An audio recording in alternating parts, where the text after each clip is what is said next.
मेरे प्यारे देशवासियों, बहन और भाइयों, बेटी और बेटों, आप सबों से मेरा ये अनुरोध है, आप सबों से मेरा ये विनती है कि आप एक जागरूक नागरिक बने, अनुशासित नागरिक बने।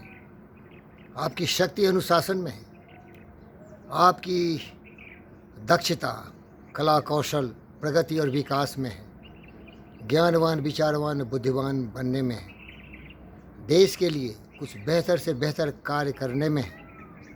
और वो होती है साधना और तपस्या से, ध्यान लगाने से, अच्छी पढ़ाई करने से। और इन सबों का संबंध किसी धर्म से नहीं, किसी जाति से नहीं, किसी मज़हब से नहीं, किसी क्षेत्र से नहीं है। इतिहास को पन्ने को उलट कर देखो, एक से एक देशभक्त, एक से एक ज्ञानवान, विचारवान, बुद्धिमान व्यक्ति हर जाति में, हर मज़हब में, हर क्षेत्र में पैदा हुए, जिन्होंने देश के लिए बहुत कुछ किया।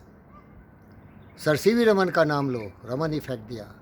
रविन्द्रनाथ टैगोर का नाम लीजिए, एकला चलो बोलने वाला, नोबेल प्राइज जीता 1913 में गीतांजलि के लिए। सुभाष चंद्र बोस को स्मरण करो, हिंदुस्तान का ऐसा शेर था जिसने हमें आज़ादी दिलाई, अंग्रेज़ों को इस तरह से हिला दिया ईंट से ईंट कि डर के मारे भाग गए हिंदुस्तान छोड़ के, क्योंकि उनके जलाए हुए मशाल हर हिंदुस्तानी को बहादुर सिपाही बना दिया था। भले सुभाष चंद्र बोस जी जीवित नहीं रहे कि लाल किले पर तिरंगा फहराते, लेकिन अपने सपनों को छोड़ गए। ये तो मैं कुछ चंद उदाहरण दिया हूँ। अगर पंजाब की तरफ जाओगे तो हमारी नस्ल के भगत सिंह ऐसे महापुरुष थे, उधम सिंह ऐसे ऐसे महान पुरुष थे जिन्होंने देशभक्ति का एक मिसाल दिया। कौन भूल सकता है चंद्रशेखर आज़ाद की कुर्बानी को। आप सबों में मेरे बच्चे, बेटी और बेटों, वही खून है, लेकिन लक्ष्य अलग अलग है।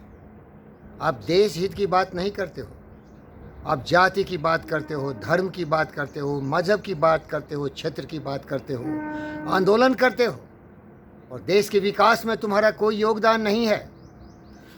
हाथ फैला फैला के, जिन्ना वाले आदाली करके करके देश को तोड़ने की साजिश करते हो।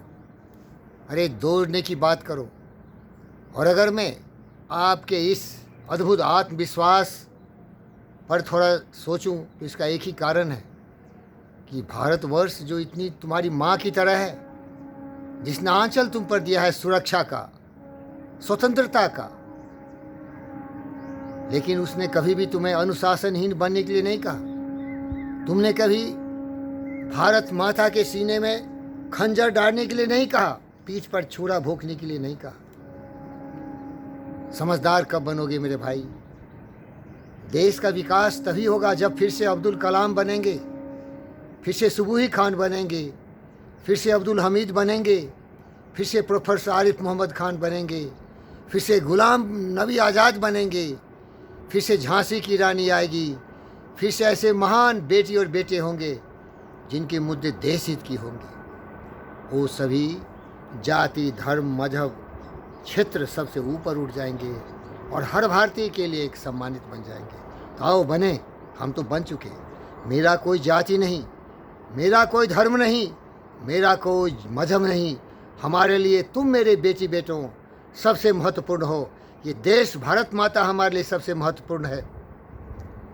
हमें शांति चाहिए, हमें शिक्षा चाहिए, हमें रोटी कपड़ा मकान चाहिए, हमें बिजली सड़क पानी चाहिए, हमें रोज़गार चाहिए, हमें चिकित्सा की सुरक्षा चाहिए, हमें अपने देश के जितने भी बॉर्डर्स हैं उस पर सुरक्षा चाहिए।